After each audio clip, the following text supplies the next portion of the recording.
ലോകത്തിലെങ്ങും കാണുന്നേ. കാന്തനവൻ വരവിൻ കാലങ്ങളേറെയില്ല, നാളുകൾ നീളുകില്ല. ക്ഷാമങ്ങൾ, ഭൂകമ്പങ്ങൾ, യുദ്ധങ്ങൾ, എതിർപ്പുകൾ ലോകത്തിലെങ്ങും കാണുന്നേ. കാന്തനവൻ വരവിൻ കാലങ്ങളേറെയില്ല, നാളുകൾ നീളുകില്ല.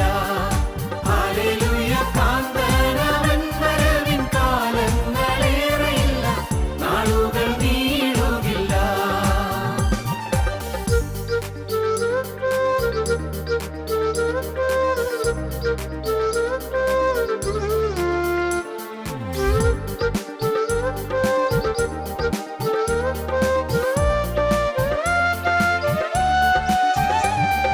വന്നിടും യേശുരാജൻ, തന്നിടും പ്രതിഫലം തന്നോട് മക്കൾക്കേവർക്കും. കാന്തനവൻ വരവിൻ കാലങ്ങളേറെയില്ല, നാളുകൾ നീളുകില്ല. വന്നിടും യേശുരാജൻ, തന്നിടും പ്രതിഫലം തന്നോട് മക്കൾക്കേവർക്കും. കാന്തനവൻ വരവിൻ കാലങ്ങളേറെയില്ല, നാളുകൾ നീളുകില്ല. ഹല്ലേലൂയ. കാന്തനവൻ വരവിൻ കാലങ്ങളേറെയില്ല, നാളുകൾ നീളുകില്ല. ഞങ്ങളും ക്രൂശിക്കപ്പെട്ട ക്രിസ്തുവിനെ പ്രസംഗിക്കുന്നു. ദൈവ തിരുനാമത്തിന് മഹത്വം ഉണ്ടാകട്ടെ. യോശുവയുടെ പുസ്തകം 7-ാം അധ്യായം 25-ാം വാക്യം വായിക്കാം. നീ ഞങ്ങളെ വലച്ചത് എന്തിന്? യഹോവ ഇന്ന് നിന്നെ വലയ്ക്കുമെന്ന് യോശുവ പറഞ്ഞു. നീ ഞങ്ങളെ വലച്ചത് എന്തിന്? നീ ഞങ്ങളെ വലച്ചത് എന്തിന്? യോശുവ പറയുകയാണ്, നീ ഞങ്ങളെ വലച്ചത് എന്തിന്? യഹോവ ഇന്ന് നിന്നെ വലയ്ക്കും. ഞങ്ങൾക്ക് ഈ നാശം വരാൻ നീ ഞങ്ങളോട് ചെയ്തത് എന്ത്? ആഖാനോട് ചോദിക്കുകയാണ്. ആഖാൻ വേദപുസ്തക ചരിത്രത്തിലെ ഒരു ദുരന്ത കഥാപാത്രമാണ്. വേദപുസ്തക ചരിത്രത്തിലെ വേദന കുടിച്ച ഒരു കഥാപാത്രമാണ്. വേദപുസ്തക ചരിത്രത്തിലെ ദൈവിക ശിക്ഷ ഏറ്റുവാങ്ങിയ ഒരു കഥാപാത്രമാണ് ആഖാൻ. ദൈവത്തിൻ്റെ വചനത്തെ ലംഘിച്ചു. ദൈവത്തിൻ്റെ വചനത്തെ ലംഘിച്ചതുകൊണ്ട് ആഖാനോട് യോശുവ പറയുകയാണ്, നീ ഞങ്ങളെ വലച്ചത് എന്തിന്? ആഖാന് മാത്രമല്ല പ്രയാസം വന്നത്, ജനത്തിന് മുഴുവൻ പ്രയാസം വന്നു. ഒരാൾ ചെയ്ത തെറ്റിന് അനേകർ ശിക്ഷ ഏൽക്കേണ്ടി വന്നു. വളരെ ഗൗരവമേറിയൊരു കാര്യമാണ്. ഒരു വീട്ടിൽ ഒരാളൊരു പാതകം ചെയ്താൽ ആ വീട്ടിലുള്ളവർക്ക് എല്ലാവർക്കും അതിൻ്റെ അനർത്ഥം വരും. വീട്ടിലുള്ളവർക്ക് മാത്രമല്ല, വരുന്ന തലമുറയ്ക്കും അതിൻ്റെ അനർത്ഥം വരും. തലമുറയായി അതിൻ്റെ കേട് സംഭവിക്കും. ഒരാളാണ് തെറ്റ് ചെയ്തുള്ളൂ, പക്ഷേ അനേകരിലേക്ക് ആ തെറ്റിൻ്റെ തിക്തക ഫലങ്ങൾ, കൈപ്പുറ്റ ഫലങ്ങൾ കടന്നു വരും. അനേകർക്ക് അതിൻ്റെ പ്രയാസങ്ങൾ നേരിടേണ്ടി വരും. ഒരാളാണ് തെറ്റ് ചെയ്തത്. ആഖാൻ ഒരാളാണ് തെറ്റ് ചെയ്തത്. ദൈവത്തിൻ്റെ കൽപ്പന ലംഘിച്ചത് ആഖാൻ എന്ന് പറയുന്ന ഒരാളാണ്. ശപഥാർപ്പിത വസ്തുവിൽ ഒന്നും എടുക്കരുത് എന്ന് ദൈവം കൽപ്പിച്ചതിൽ ആ കൽപ്പന പ്രമാണിക്കാതെ ലംഘിച്ചത്, ദൈവത്തിൻ്റെ മുന്നറിയിപ്പ് അവഗണിച്ചത് ആഖാൻ ഒരാൾ മാത്രമാണ്. പക്ഷേ എന്ത് സംഭവിച്ചു? ഇസ്രായേൽ മക്കൾക്ക് വലിയ കേടുവന്നു. ദൈവജനത്തിന് വലിയ നഷ്ടം വന്നു. അനേകർ യുദ്ധത്തിൽ സംഹരിക്കപ്പെടാനിടയായി. എരിഹോ കോട്ട പിടിച്ചു. എരിഹോ കോട്ടയിൽ നിന്ന്, പിടിച്ചടക്കിയ കോട്ടയിൽ നിന്ന് കൊള്ള മുതലുകൾ ചിലത് ആഖാൻ എടുത്തു മാറ്റി. അത് ദൈവാലയത്തിലേക്ക് ചേരേണ്ടതാണ്, മഹത്വം ദൈവത്തിന് കൊടുക്കേണ്ടതാണ്. ആ വസ്തുവകൾ ഒന്നും സ്വന്തമായി ആരും എടുക്കരുതാത്തതാണ്. ആഖാൻ എടുത്തു. സംഭവിച്ചത് എന്താണ്? ജനത്തിന് നാശം വന്നു. അടുത്ത യുദ്ധത്തിൽ ഇസ്രായേൽക്കാർ തോറ്റു. കുറേയേറെ പേര് മരിക്കാനിടയായി. വലിയ നഷ്ടമായിപ്പോയി. നാം വായിക്കുന്നത് 7-ാം അധ്യായത്തിൻ്റെ 10-ാം വാക്യം നമുക്ക് വായിക്കാം. യോശുവ വീണ് കിടന്ന് കരയുകയാണ്. ദൈവമേ, ഞങ്ങൾക്ക് ഈ നഷ്ടം വന്നല്ലോ, ഞങ്ങൾക്ക് ഈ കെടുതി വന്നല്ലോ, ഞങ്ങൾക്ക് ഈ വലിയ പരാജയം വന്നല്ലോ. എൻ്റെ ദൈവമേ, ഞങ്ങൾക്ക് ഇത്രയും വലിയ നാശം വന്നു പോയല്ലോ. ഞങ്ങൾ അനേകം പേര് മരിക്കാനിടയായല്ലോ, യുദ്ധത്തിൽ പട്ടുപോയല്ലോ, അനേകർ യുദ്ധത്തിൽ തോറ്റുപോയല്ലോ, അനേകർ യുദ്ധത്തിൽ പിന്തിരിഞ്ഞ് ഓടേണ്ടി വന്നല്ലോ, അനേകം പേര് യുദ്ധക്കളത്തിൽ പട്ടുപോയല്ലോ, മരിച്ചുപോയല്ലോ, വധിക്കപ്പെട്ടല്ലോ. യോശുവ കരയുകയാണ്. യഹോവ യോശുവയോട് അരുളി ചെയ്തത്, എഴുന്നേൽക്ക, നീ ഇങ്ങനെ സാഷ്ടാംഗം വീണ് കിടക്കുന്നത് എന്തിന്? നീ എന്തിനു മോനെ ഇങ്ങനെ വീണ് കിടക്കുന്നു? ആവശ്യമില്ലാതെ ഇങ്ങനെ കരഞ്ഞിട്ട് നിങ്ങൾക്ക് കാര്യമില്ല. ഈ കരച്ചിലോട്ടൊന്നും ഒരു കാര്യവും നടക്കുകയില്ല. യോശുവയോട് ദൈവം പറയുകയാണ്, നീ എന്തിനെങ്ങനെ വീണ് കിടന്ന് കരയുന്നു? എഴുന്നേൽക്ക, എഴുന്നേൽക്ക, നീ ഇങ്ങനെ സാഷ്ടാംഗം വീണ് കിടക്കുന്നത് എന്തിന്? ഇസ്രായേൽ പാപം ചെയ്തിരിക്കുന്നു. പാപം ചെയ്തിരിക്കുന്നു. പാപം മാറ്റാതെ എത്ര പ്രാർത്ഥിച്ചാലും, പാപം മാറ്റാതെ എത്ര ഉപവാസം എടുത്താലും, ഭജന വരുന്നാലും, എത്ര ഉപകാര പ്രവൃത്തി ചെയ്താലും, പുണ്യപ്രവൃത്തി ചെയ്താലും, മനോഗുണ പ്രവൃത്തി ചെയ്താലും ഒരു ഫലവുമില്ല മോനെ. നീ എത്ര നേരം ഉച്ച നോക്കിയാലും ഫലമില്ല. നീ പ്രാർത്ഥനകൾ നീട്ടി ചൊല്ലിയാലും ഫലമില്ല. വളരെ ദീർഘമായ പ്രാർത്ഥനകൾ ഉരുവിട്ടുകൊണ്ടിരുന്നാലും പ്രയോജനമില്ല. നീ എന്തിനിങ്ങനെ വീണ് കിടക്കുന്നു? നീ യോശുവ അന്ന് പകൽ മുഴുവൻ ആഹാരം കഴിക്കാതെ പ്രാർത്ഥിച്ചുകൊണ്ട് കിടക്കുകയാണ്. നിലം പറ്റ വീണ് കിടന്ന് കരഞ്ഞുകൊണ്ട് കിടക്കുകയാണ്. ദൈവം പറഞ്ഞു, നീ എഴുന്നേൽക്ക. യഹോവ പറഞ്ഞു, ഒന്ന് വായിക്കാം, 10 വാക്യം മുതൽ. യഹോവ യോശുവയോട് അരുളി ചെയ്തത്, എഴുന്നേൽക്ക, നീ ഇങ്ങനെ സാഷ്ടാംഗം വീണ് കിടക്കുന്നത് എന്തിന്? ഇസ്രായേൽ പാപം ചെയ്തിരിക്കുന്നു. ഇസ്രായേൽ പാപം ചെയ്തിരിക്കുന്നു. ദൈവം പറയുന്നു, ഒരാളാണ് പാപം ചെയ്തത്, പക്ഷേ ദൈവം പറയുന്നു ഇസ്രായേൽ പാപം ചെയ്തിരിക്കുന്നു. നോക്കൂ, ഒരാൾ ചെയ്ത പാപം സമൂഹത്തിന്മേൽ ആരോപിക്കുകയാണ്. ഇസ്രായേൽ പാപം ചെയ്തിരിക്കുന്നു. ഞാൻ അവരോട് കൽപ്പിച്ചിട്ടുള്ള എൻ്റെ നിയമം അവർ ലംഘിച്ചിരിക്കുന്നു. ഞാൻ അവരോട് കൽപ്പിച്ചിട്ടുള്ള എൻ്റെ നിയമം അവർ ലംഘിച്ചിരിക്കുന്നു. ആഖാൻ ഒരാളാണ് ലംഘിച്ചത്. ആഖാൻ ഒരാളാണ് പാപം ചെയ്തത്. അവർ ലംഘിച്ചിരിക്കുന്നതാണ് ദൈവം പറയുന്നത്. എൻ്റെ നിയമം അവർ ലംഘിച്ചിരിക്കുന്നു. അവർ ശപഥാർപ്പിതം എടുത്തിരിക്കുന്നു. അവർ ശപഥാർപ്പിതം എടുത്തിരിക്കുന്നു. അവർ ശപഥാർപ്പിതം എടുത്തിരിക്കുന്നു. അവർ മോഷ്ടിച്ച് മറവ് ചെയ്ത് തങ്ങളുടെ സാമാനങ്ങൾക്കിടയിൽ അത് വെച്ചിരിക്കുന്നു. അവർ മോഷ്ടിച്ചു, അത് ഒളിച്ചു വെച്ചു, തങ്ങളുടെ സാമാനങ്ങൾക്കിടയിൽ അത് മറച്ചു വെച്ചിരിക്കുന്നു. ഇസ്രായേൽ മക്കൾ ശാപഗ്രസ്തരായി തീർന്നതുകൊണ്ട് ശത്രുക്കളുടെ മുമ്പിൽ നിൽപ്പാൻ കഴിയാതെ ശത്രുക്കൾക്ക് പുറം കാട്ടേണ്ടി വന്നു. ഇസ്രായേൽ മക്കൾ ശാപഗ്രസ്തരായി പോയി. ശാപം വന്നുപോയി. ഇസ്രായേൽ മക്കളുടെ മേൽ ശാപം വന്നിരിക്കുന്നു, ഒരാളുടെ മേലല്ല. ഒരാൾ മൂലം സകലരുടെ മേലും ഇസ്രായേൽ മക്കൾ ശാപഗ്രസ്തരായി തീർന്നതുകൊണ്ട് ശത്രുക്കളുടെ മുമ്പിൽ നിൽപ്പാൻ കഴിയാതെ ശത്രുക്കളുടെ മുമ്പിൽ തോറ്റോടേണ്ടി വന്നു, പുറം കാട്ടേണ്ടി വന്നു. ശാപം നിങ്ങളുടെ ഇടയിൽ നിന്ന് നീക്കാതിരുന്നാൽ ഞാൻ നിങ്ങളോടുകൂടെ ഇരിക്കുകയില്ല. ഞാൻ നിങ്ങളുടെ കൂടെ ഇരിക്കണമെങ്കിൽ ശാപം നിങ്ങൾ മാറ്റണം. ശാപം നിങ്ങളുടെ ഇടയിൽ നീക്കാതിരുന്നാൽ ഞാൻ നിങ്ങളോടുകൂടെ ഇരിക്കുകയില്ല. നീ എഴുന്നേറ്റ് ജനത്തെ ശുദ്ധീകരിച്ച് അവരോട് പറക. മകനെ, യോശുവയോട് ദൈവം പറയുകയാണ്, മകനെ നീ എഴുന്നേറ്റ് ജനത്തെ ശുദ്ധീകരിക്കുക. ജനത്തിൻ്റെ മേൽ ശാപവും പാപവും വന്നിരിക്കുന്നു, തന്മൂലം ജനത്തെ നീ ശുദ്ധീകരിക്കുക. നീ എഴുന്നേറ്റ് ജനത്തെ ശുദ്ധീകരിച്ച് അവരോട് പറയുക, നാളത്തേക്ക് നിങ്ങളെ തന്നെ ശുദ്ധീകരിപ്പിൻ. നാളത്തേക്ക് നിങ്ങളെ തന്നെ ശുദ്ധീകരിപ്പീൻ. ഇസ്രായേലേ, നിന്റെ നടുവിൽ ഒരു ശാപമുണ്ട്. ഇസ്രായേലേ, നിന്റെ നടുവിലൊരു ശാപമുണ്ട്. ശാപം നിങ്ങളുടെ ഇടയിൽ നിന്ന് നീക്കിക്കളയും വരെ, ശാപം നിങ്ങളുടെ ഇടയിൽ നീക്കിക്കളയും വരെ ശത്രുക്കളുടെ മുമ്പിൽ നിൽപ്പാൻ നിനക്ക് കഴിയുകയില്ല. നിങ്ങൾക്ക് ശത്രുക്കളുടെ മുമ്പിൽ നിൽപ്പാൻ കഴിയുകയില്ല. നിങ്ങൾക്ക് ജയിക്കാൻ സാധിക്കുകയില്ല, നേരെ നിൽക്കാൻ സാധിക്കുകയില്ല.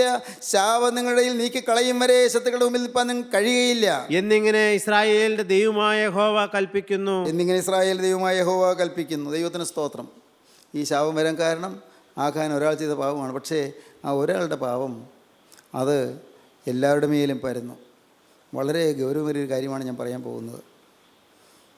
നിങ്ങൾ യോനയുടെ പുസ്തകം വായിച്ചിട്ടുണ്ടല്ലോ. യോനയുടെ കഥ നിങ്ങൾക്കറിയാമല്ലോ. യോന ഒരാളാണ് പാപം ചെയ്തത്. അന്ന് ആ മെഡിറ്ററേനിയൻ കടലിൽ കൂടി പോകുന്ന കപ്പലിൽ എന്തുമാത്രം ആൾക്കാരുണ്ട്, എത്രയോ യാത്രക്കാരുണ്ട്, ചരക്ക് സാധനങ്ങളുണ്ട്, എത്രയോ കച്ചവട സാധനങ്ങളുണ്ട്. ഇതെല്ലാം അങ്ങ് തർശീസിലേക്ക്, ഗ്രേറ്റ് ബ്രിട്ടനിലേക്ക് പോകുന്ന കപ്പലാണ്. അങ്ങ് മെഡിറ്ററേനിയൻ കടലിൽ കൂടി പോയി ജിബ്രാൾട്ടർ കടലിടുക്ക് കടന്ന് അറ്റ്ലാന്റിക് സമുദ്രത്തിൽ കടന്ന് അങ്ങ് ഗ്രേറ്റ് ബ്രിട്ടനിലേക്ക് ആ കപ്പൽ നീങ്ങേണ്ടതാണ്. പക്ഷേ കപ്പലിനൊരടി നീങ്ങാൻ പറ്റുന്നില്ല. കൊടുങ്കാറ്റാഞ്ഞടിക്കുകയാണ്. കൊടുങ്കാറ്റാഞ്ഞടിക്കുന്നു. ഒരു ചരക്ക് കപ്പലിൽ കിടപ്പുണ്ട്. ആ കപ്പലിലെ യാത്രക്കാരിൽ ഒരാൾ പാപം ചെയ്തിരിക്കുന്നു, ഒരാൾ വചനം ലംഘിച്ചിരിക്കുന്നു.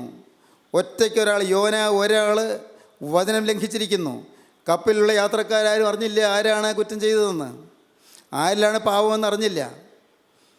യോന അങ്ങനെ ഒരാൾ ഉണ്ടെന്ന് പോലും അവർക്ക് അറിഞ്ഞുകൂടാ. കാരണം യോനയെ ആ കൂട്ടത്തിൽ കാണുന്നില്ല.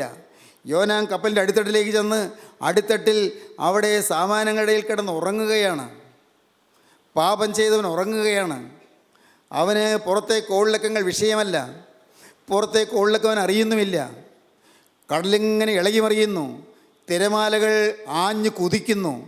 കൊടുങ്കാറ്റ് ഉഗ്രമായി വീശുന്നു. കപ്പൽ ആടി ഉലയുന്നു. എല്ലാവരും സംഭ്രമത്തിലായിരിക്കുന്നു. കപ്പൽ മെഡിറ്ററേനിയൻ കടലിൽ താണുപോകും, ഉറപ്പാണ്. അയ്യോ, നടുക്കടലിൽ താണുപോകുന്നല്ലോ. ആളുകൾ കൂട്ടക്കരച്ചിലാണ്, കൂട്ട നിലവിളിയാണ്. യോന ഇതൊന്നും അറിയുന്നുമില്ല. ഒറ്റയ്ക്ക് ഒരാൾ പാപം ചെയ്തു. എല്ലാവരും സംഭ്രമത്തിലായി, എല്ലാവരും ഭയപ്പാടിലായി, എല്ലാവർക്കും നഷ്ടമായി, എല്ലാവർക്കും നാശമായി. അവർ കപ്പലിലെ ചരക്കുകൾ കടലിലേക്ക് എറിഞ്ഞു കളഞ്ഞു. കപ്പലിൻ്റെ ഭാരം കുറയ്ക്കാൻ, കനം കുറയ്ക്കാൻ എല്ലാം കടലിലേക്ക് എറിഞ്ഞു. നഷ്ടം വന്നു. നഷ്ടം യോനായ്ക്കല്ല, എല്ലാവർക്കും വന്നു. പ്രിയപ്പെട്ടവരെ, എല്ലാം എറിഞ്ഞു കളഞ്ഞു. പക്ഷേ ആ കപ്പലിൻ്റെ പ്രശ്നം മാറുന്നില്ല. കൊടുങ്കാറ്റ് ശാന്തമാകുന്നില്ല, തിരമാലകൾ അടങ്ങുന്നില്ല, കപ്പൽ ഒന്നും ഉറയ്ക്കുന്നില്ല. എന്തു ചെയ്യും? അവസാനം യോനായെ എടുത്ത് കടലിലേക്ക് എറിഞ്ഞിട്ടേ എല്ലാം ശാന്തമാകുന്നുള്ളൂ. യോനായെ എടുത്ത് കടലിലേക്ക് എറിഞ്ഞു. പുറത്തേക്ക് പോകേണ്ടവനെ പുറത്തേക്ക് കളഞ്ഞേ പറ്റൂ. സ്നേഹിതരെ, നമ്മുടെ ജീവിതമാകുന്ന പടകിൽ, നമ്മുടെ ഹൃദയമാകുന്ന പടകിൽ അകത്തിരിക്കുന്ന പാപത്തെ പുറത്തെടുത്ത് കളയാതെ ഈ ജീവിതം ശാന്തമാവുകയില്ല. ഇന്നത്തെ പ്രതിസന്ധികൾ മാറുകയില്ല, ഇന്നത്തെ കെടുതികൾ തീരുകയില്ല, ഇന്നത്തെ അത്യാഹിതങ്ങൾ മാറുകയില്ല, ഇന്നത്തെ പ്രതിസന്ധികൾക്കൊരു പരിഹാരം ഉണ്ടാവുകയില്ല. സഹോദരങ്ങളെ, നിങ്ങൾ മനസ്സിലാക്കൂ, അകത്തൊരു കടാച്ചരക്ക് കിടപ്പുണ്ട്, അകത്ത് ഒരു മറഞ്ഞിരിക്കുന്ന പാപമുണ്ട്. മറ്റാർക്കും അറിഞ്ഞുകൂടാ ഇങ്ങനൊരു ആൾ അകത്ത് കിടപ്പുണ്ടെന്ന്. സ്നേഹിത, നിൻ്റെ ജീവിതത്തിൽ മറഞ്ഞിരിക്കുന്ന ചില പാപങ്ങളുണ്ട്. അതെടുത്ത് കളയാതെ നിനക്ക് സ്വസ്ഥത കിട്ടുകയില്ല.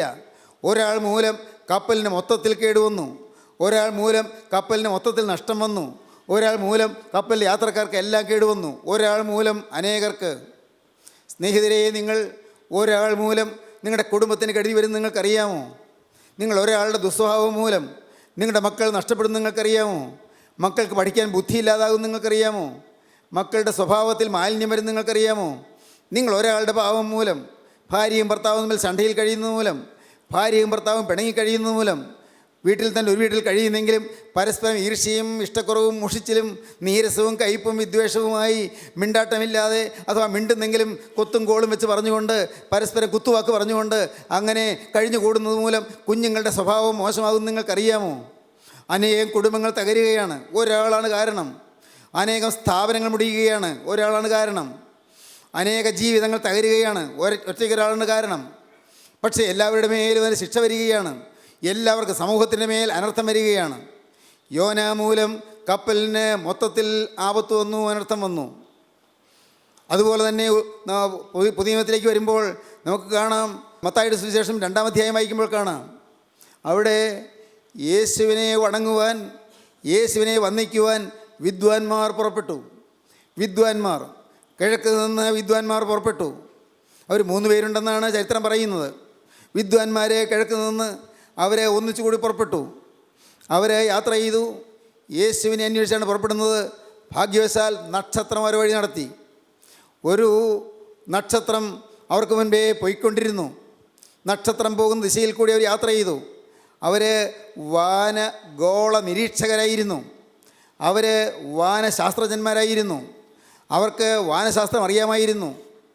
അവർ ആ നക്ഷത്രത്തെ കണ്ടുകൊണ്ട് പോവുകയാണ്. എന്നാൽ കുറേ അങ്ങോട്ട് ചെന്നപ്പോൾ അവർക്ക് ഒരു സംശയം. രാജകുമാരൻ ജനിക്കുന്നത് കൊട്ടാരത്തിലല്ലേ രാജകുമാരൻ ജനിക്കുന്നത്? അവർ വിചാരിച്ചു കൊട്ടാരത്തിലാണ് രാജകുമാരൻ ജനിക്കുന്നത്. യഹൂദന്മാരുടെ രാജാവായി പിറന്നവനെവിടെ? രാജാവിനെ തേടി അവർ ചെന്ന് ഹെരോദ രാജാവിൻ്റെ കൊട്ടാരത്തിൽ കയറി.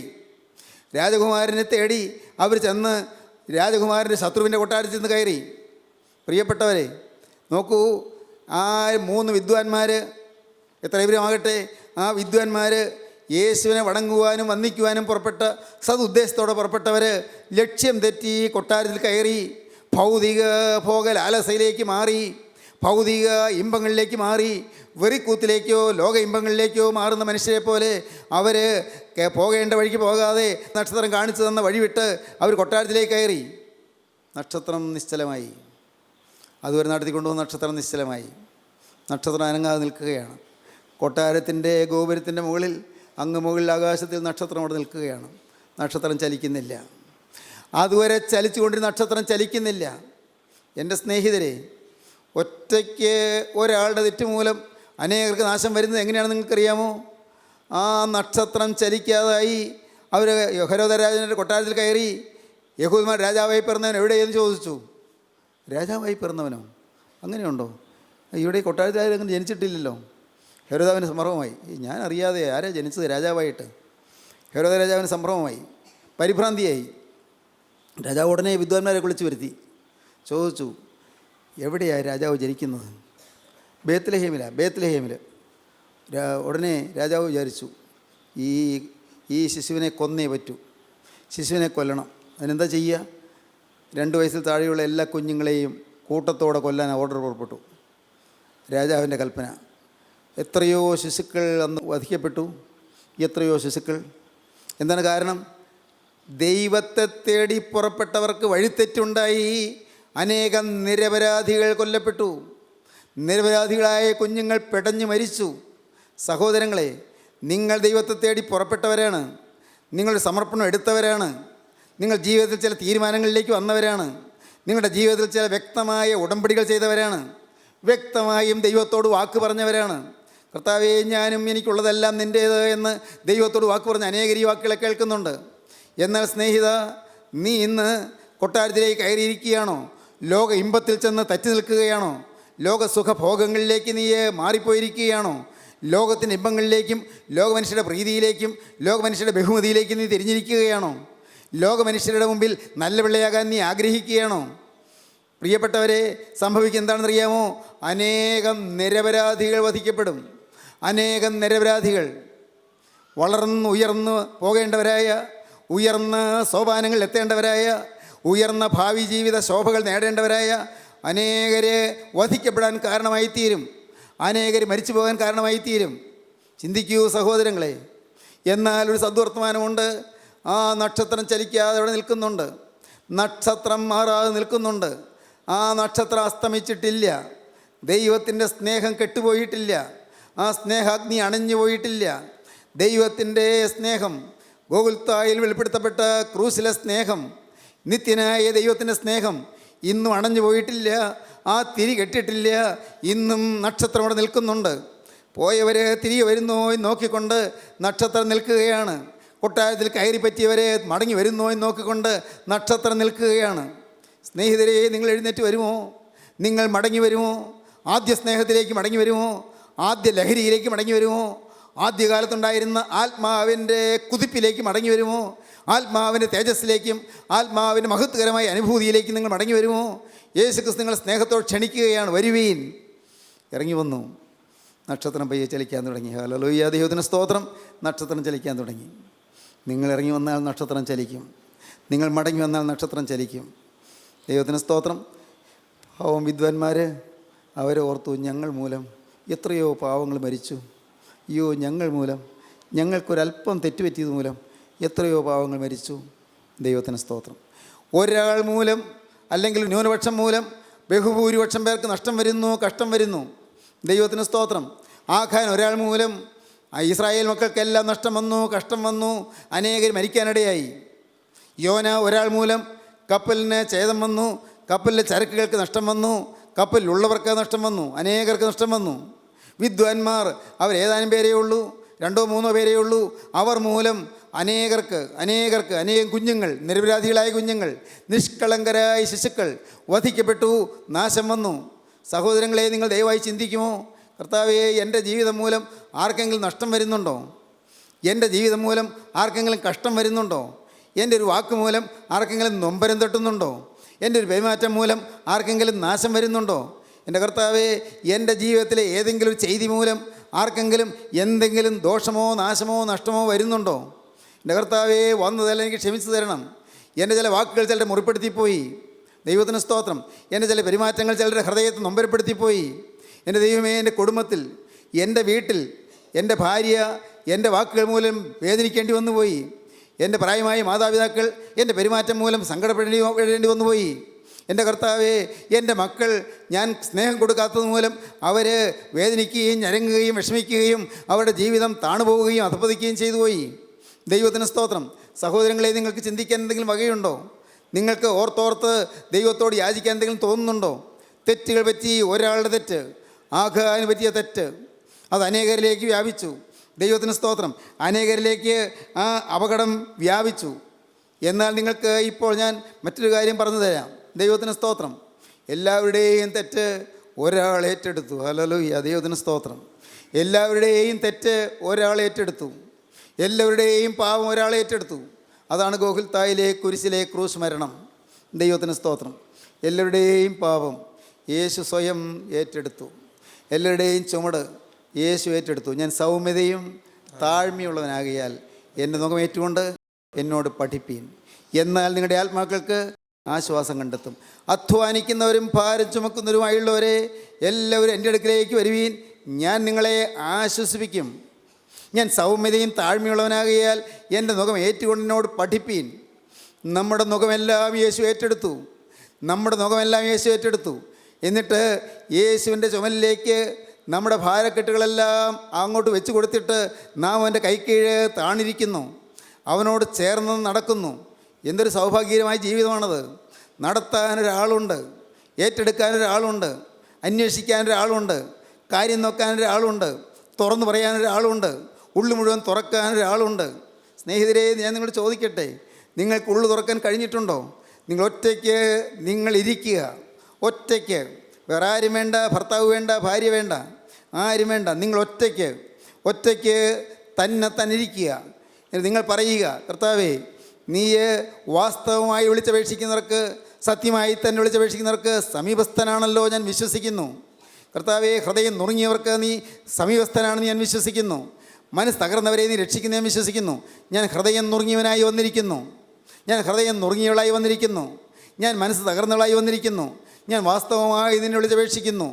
നീ ഇപ്പോൾ സത്യമായി തന്നെ വിളിച്ചപേക്ഷിക്കുന്ന ഏവർക്കും സമീപസ്ഥനാകയാൽ നീ ഇപ്പോൾ ഇവിടെ വന്നിട്ടുണ്ട് എന്ന് ഞാൻ വിശ്വസിക്കുന്നു. ഇപ്പോൾ കർത്താവേ, എൻ്റെ ഹൃദയം ഞാൻ തുറക്കുകയാണ്. എൻ്റെ നാൾ വരെയുള്ള ജീവിതം നിൻ്റെ മുമ്പിൽ ഞാൻ തുറക്കുകയാണ്. ദൈവത്തോട് നിങ്ങൾ പറയൂ, എൻ്റെ ഇന്ന് വരെയുള്ള ജീവിതം ഞാൻ നിൻ്റെ മുമ്പിൽ തുറക്കുകയാണ്. ആരും അറിഞ്ഞിട്ടില്ലാത്ത ചില വശങ്ങളുണ്ട്, ആരും കണ്ടിട്ടില്ലാത്ത ചില വശങ്ങളുണ്ട്, ആരും അറിഞ്ഞിട്ടില്ലാത്ത ചില ലജ്ജാകരമായ വശങ്ങളുണ്ട്. എൻ്റെ ദൈവമേ, എനിക്ക് പുറത്തു പറയാൻ ലജ്ജിക്കുന്ന കാര്യങ്ങളുണ്ട്. അത് അറപ്പുളവാക്കുന്ന കാര്യങ്ങളുണ്ട്. എന്നാൽ അതെല്ലാം തിരുവൻപാ ഞാൻ തുറക്കുന്നു. കാരണം നീ അറിയാത്ത ഒന്നുമില്ല, നീ എല്ലാം അറിഞ്ഞിരിക്കുന്നു. ഇതാ ഞാൻ എല്ലാം തുറന്നു പറയാൻ തിരുവൻപാ വന്നിരിക്കുന്നു. എൻ്റെ യേശുവേ, നീ ഇപ്പോൾ എൻ്റെ അരികത്തുണ്ടെന്ന് ഞാൻ വിശ്വസിച്ചുകൊണ്ട് എല്ലാം നിന്നോട് പറയുകയാണ്. ആരും കേൾക്കാതെ ഞാൻ പയ്യെ എല്ലാം നിന്നോട് പറയുകയാണ്. ആരും കേൾക്കാതെ, ഒരു ബഹളവുമില്ലാതെ, ഒരു ഒച്ചപ്പാടുമില്ലാതെ ശാന്തമായി കർത്താവേ, ഞാൻ സൗമ്യമായി നിന്നോട് പറയുകയാണ്. എൻ്റെ ജീവിതം ഇതാണ്. പാപം മുറ്റിയൊരു ജീവിതം, അഴുക്ക് നശിപ്പിച്ചൊരു ജീവിതം, തിന്മ വളർന്നുപോയ ഒരു ജീവിതം, എൻ്റെ കർത്താവേ, അനേകർക്ക് വേദന ഉളവാക്കിയ ഒരു ജീവിതം. എൻ്റെ ദൈവമേ, ഇത്രയും കാലം ജീവിച്ചത് എൻ്റെ ദൈവമേ പ്രയോജനമില്ലാത്തതിനായി ജീവിച്ചു പോയി. എന്നാൽ ഇന്ന് ഞാൻ എൻ്റെ കർത്താവേ തിരുവൻപാവ് വന്നിരിക്കുന്നത് എൻ്റെ ഹൃദയം പകരാനാണ്. എൻ്റെ ഉള്ളിലുള്ളതെല്ലാം ഒഴുക്കിക്കളയാനാണ്. എല്ലാം തിരുവൻപാവ് ഒഴിക്കാനാണ്. ദൈവത്തിന് സ്തോത്രം. കുരിശിൻ ചുവട്ടിൽ ഞാൻ ഇരിക്കുന്നു. ക്രൂശിതനായ യേശുവിൻ്റെ മുമ്പാകെ ഞാനിതാ ഇരിക്കുന്നു. ക്രൂശിതനായ യേശുവിൻ്റെ മുമ്പാകെ ഇരുന്നു കൊണ്ട് എല്ലാം ഞാൻ തുറന്നു പറയുകയാണ്. എന്നെ നീ ഒന്ന് കഴുകുമോ? എൻ്റെ തലമേൽ നിൻ്റെ കരമൊന്ന് വയ്ക്കുമോ? നിൻ്റെ തൃക്കരം എൻ്റെ തലമേൽ വെച്ച് എന്നെ ഒന്ന് ആശ്വസിപ്പിക്കുമോ? നിൻ്റെ തൃക്കരം എൻ്റെ മേൽ വെച്ച് എനിക്കൊരു തണുപ്പ് തരുമോ? എൻ്റെ നീറിപ്പുകയുന്ന ഹൃദയത്തിൻ്റെ കുളിർമ പകരുമോ? ഉടയവനെ, എൻ്റെ ഹൃദയത്തിൻ്റെ, വിഷാദഭരിതമായ ഹൃദയത്തിൻ്റെ, ദുഃഖം നിറഞ്ഞ ഹൃദയത്തിൻ്റെ, നൈരാശ്യം കൊണ്ട ജീവിതത്തിൻ്റെ, എൻ്റെ കർത്താവെ, ആത്മഹത്യ ചെയ്താൽ മതി എന്ന് ചിന്തിച്ചതായ ജീവിതത്തിൻ്റെ എല്ലാ വശങ്ങളിലേക്കും നിൻ്റെ സ്നേഹം ഇപ്പോൾ ഒന്ന് ദീപ്തി പോലെ കടന്നു വരുമോ? ഉജ്ജ്വലത്തായ പ്രകാശം പോലെ എൻ്റെ ഹൃദയത്തിലേക്ക് നീ കടന്നു വരുമോ? എന്നെ നീ ഒന്ന് രൂപാന്തരപ്പെടുത്തുമോ? എന്നെ നീ ഒന്ന് കഴുകുമോ? കഴിഞ്ഞകാല ജീവിതത്തിലെ സകല പാപങ്ങളും തിന്മകളും നിൻ്റെ തിരുരക്തത്താൽ കഴുകി തരുമോ? ഹല്ലേലൂയ, ദൈവത്തിന് സ്തോത്രം. എൻ്റെ സ്നേഹിതരെ, നിങ്ങൾക്ക് പ്രാർത്ഥിക്കാം. ഇപ്പോൾ നിങ്ങൾക്ക് ദൈവത്തോട് പറയാം. നിങ്ങൾക്ക് ദൈവസന്നിധിയിലെല്ലാം തുറന്നു പറയാം. എല്ലാം തുറന്നു പറഞ്ഞിട്ട് എല്ലാറ്റിൽ നിന്നും പരിഹാരം തരുന്നവനോട് ചോദിച്ചുകൊണ്ട് നിങ്ങൾക്ക് അവനിൽ നിന്ന് അനുഗ്രഹം സമൃദ്ധിയോടെ ഏറ്റുവാങ്ങാം. കർത്താവേ, എൻ്റെ മേൽ നിൻ്റെ അനുഗ്രഹം പകരണമേ, എൻ്റെ മേൽ നിൻ്റെ കൃപ പകരണമേ, എന്നെ നീ ഒന്ന് കഴുകി എടുക്കണമേ, എന്നെ നീ വിശുദ്ധീകരിക്കണമേ. എൻ്റെ കഴിഞ്ഞകാല പാവങ്ങൾ ഓർക്കല്ലേ എൻ്റെ കർത്താവേ, എൻ്റെ അനുസരണക്കേടുകൾ ഓർക്കല്ലേ. എൻ്റെ ജീവിതത്തിൽ ഞാൻ ഒരാൾ മൂലം അനേകർക്ക് നാശം നാശവും കഷ്ടവും നഷ്ടവും വന്നത്? എൻ്റെ മേൽ കണക്കിടല്ലേ എൻ്റെ കർത്താവേ. നിൻ്റെ വേലയ്ക്ക് ഞാൻ തടസ്സം നിന്നത് എൻ്റെ മേൽ കണക്കിടല്ലേ. നിൻ്റെ വേലക്കാരെ ഞാൻ വേദനിപ്പിച്ചത് എൻ്റെ മേൽ കണക്കിടല്ലേ. നിൻ്റെ വേലയെ ഞാൻ തടുത്തത് എൻ്റെ മേൽ കണക്കിടല്ലേ. എൻ്റെ കരുണയുള്ള കർത്താവേ, ഞാൻ ഒരാൾ മൂലം അനേകർക്ക് കിട്ടേണ്ട അനുഗ്രഹം തടഞ്ഞു പോയത് എന്നോട് നീ കണക്കിടല്ലേ. സ്നേഹിതരെ, നിങ്ങൾ പ്രാർത്ഥിക്കൂ, ദൈവത്തോട് നിങ്ങൾ അപേക്ഷിക്കൂ. കാണാം ദൈവസ്നേഹം അണമുറിയാതെ നിങ്ങളുടെ മേൽ ഒഴുകുന്നത്. ഹല്ലേലൂയ, ദൈവത്തിന് സ്തോത്രം. ദൈവസ്നേഹം അണമുറിയാതെ ഒഴുകും. പ്രിയപ്പെട്ടവരെ, ദൈവസ്നേഹം നിങ്ങളുടെ മേൽ പടർന്ന് ഒഴുകിക്കൊണ്ടിരിക്കും. നിങ്ങളെ യേശു ശുദ്ധീകരിക്കും. യേശു ക്രിസ്തുവിൻ്റെ തിരുമാറിൽ നിന്നൊഴുകിയ തിരുരക്തത്താൽ അവൻ നിങ്ങളെ കഴുകും. ഹല്ലേലൂയ. ആ തിരുവിലാവിൽ നിന്നൊഴുകിയ തിരുരക്തം, നമുക്ക് വേണ്ടി ഒഴുകിയതായ തിരുരക്തം, നമ്മുടെ പാപത്തിൻ്റെ പരിഹാരത്തിന് വേണ്ടി ഒഴുകിയതായ തിരുരക്തം ഇപ്പോൾ നിങ്ങളെ കഴുകട്ടെ. ഇപ്പോൾ നിങ്ങളുടെ ബാധകളെ മാറ്റട്ടെ. ഇപ്പോൾ നിങ്ങളുടെ ബന്ധനങ്ങൾ അഴിക്കട്ടെ. ഇപ്പോൾ നിങ്ങളുടെ മേലുള്ള ശാപങ്ങൾ മാറ്റട്ടെ. നിങ്ങളുടെ ജീവിതത്തിൽ പോയ തെറ്റുകളെല്ലാം ക്ഷമിക്കട്ടെ. പ്രിയപ്പെട്ടവരെ, എല്ലാ പാപവും കഴുകുന്ന, എല്ലാ തെറ്റും ക്ഷമിക്കുന്ന, എല്ലാ ദോഷവും അകറ്റുന്ന സ്വർഗീയ സ്നേഹത്തിൻ്റെ നിസ്തുല പ്രകാശത്തിന് കീഴിൽ നിങ്ങൾ വന്നിരിക്കുകയാണ്. ഇപ്പോൾ നിങ്ങൾ സമർപ്പിക്കുകയും യേശുവിനോട് പറയുവിൻ, യേശുവേ എന്നെ കഴുകണമേ, യേശുവേ എന്നെ ശുദ്ധീകരിക്കണമേ. നാഥ, നീ രാജ്യത്വം പ്രാപിച്ചു വരുമ്പോൾ എന്നെ കൂടെ നീ ഓർത്തുകൊള്ളണമേ. എൻ്റെ യേശുവേ, നീ രാജ്യത്വം പ്രാപിച്ചു വരുമ്പോൾ എന്നെ കൂടെ നീ ഓർത്തുകൊള്ളണമേ. യേശുവേ, നിൻ്റെ രണ്ടാമത്തെ വരവിൽ ഞാനും ചേർക്കപ്പെടുവാൻ ഇടയാകണമേ. പ്രാർത്ഥിക്കുവിൻ പ്രിയപ്പെട്ടവരെ, ഏൽപ്പിക്കുവിൻ, വരങ്ങളിലേക്ക് ഏൽപ്പിക്കുവിൻ. പുതിയ ജീവിതം തുടങ്ങുവീൻ. പാവത്തോട് യാത്ര പറഞ്ഞ് പുതിയ ജീവിതം തുടങ്ങുവീൻ. പാവമില്ലാത്ത പുതിയ ജീവിതത്തിൻ്റെ സൗഖ്യം അനുഭവിപ്പീൻ. ദൈവനാമം മഹത്വപ്പെടട്ടെ. നമുക്ക് പ്രാർത്ഥിക്കാം. സ്നേഹവാനേ, മഹാപരിശുദ്ധനായ ഞങ്ങളുടെ സ്വർഗീയ പിതാവേ, ഈ അനുഗ്രഹീത നിമിഷങ്ങൾക്കായി സ്തോത്രം. നിൻ്റെ ഈ പ്രിയമക്കളോട് അവിടെ ഇടപെട്ടതിനായി സ്തോത്രം. അവിടുത്തെ കൃപയുടെ ശീതള നിഴലിന് കീഴിൽ ഞങ്ങളെ ചേർത്തണച്ചതിനായി സ്തോത്രം. നാഥ, എല്ലാവരെയും തലോടണമേ. ദുഃഖത്തിലിരിക്കുന്നവർക്ക് ആശ്വാസം കൊടുക്കണമേ. മനോഭാരത്തിലിരിക്കുന്നവരെ സാന്ത്വനപ്പെടുത്തണമേ. കർത്താവ്, ഉള്ളു നീറിയിരിക്കുന്നവർക്ക് എൻ്റെ കർത്താവ് സമാധാനവും ആശ്വാസവും സ്വസ്ഥതയും നൽകണമേ. കുടുംബങ്ങളിൽ സമാധാനം അയക്കണമേ. നിരാശപ്പെട്ടിരിക്കുന്നവർക്ക് പ്രത്യാശ കൊടുക്കണമേ. ഭാവിയോർത്ത് ആകുലപ്പെട്ടിരിക്കുന്നവർക്ക് എല്ലാ ആകുലങ്ങളും ആവലാധികളും മാറ്റിക്കൊടുക്കണമേ. കടങ്ങൾക്ക് പൊറുതി നൽകണമേ കർത്താവേ. രോഗങ്ങൾ സൗഖ്യമാക്കണമേ കർത്താവേ. ബാധകൾ നീക്കണമേ കർത്താവേ. പൈശാചിക ബന്ധങ്ങൾ അഴിക്കണമേ കർത്താവേ. എല്ലാവരെയും അനുഗ്രഹിക്കണമേ. യേശു ക്രിസ്തുവിൻ രാജകീയ നാമത്തിൽ തന്നെ. ആമീൻ. ഹല്ലേലൂയ.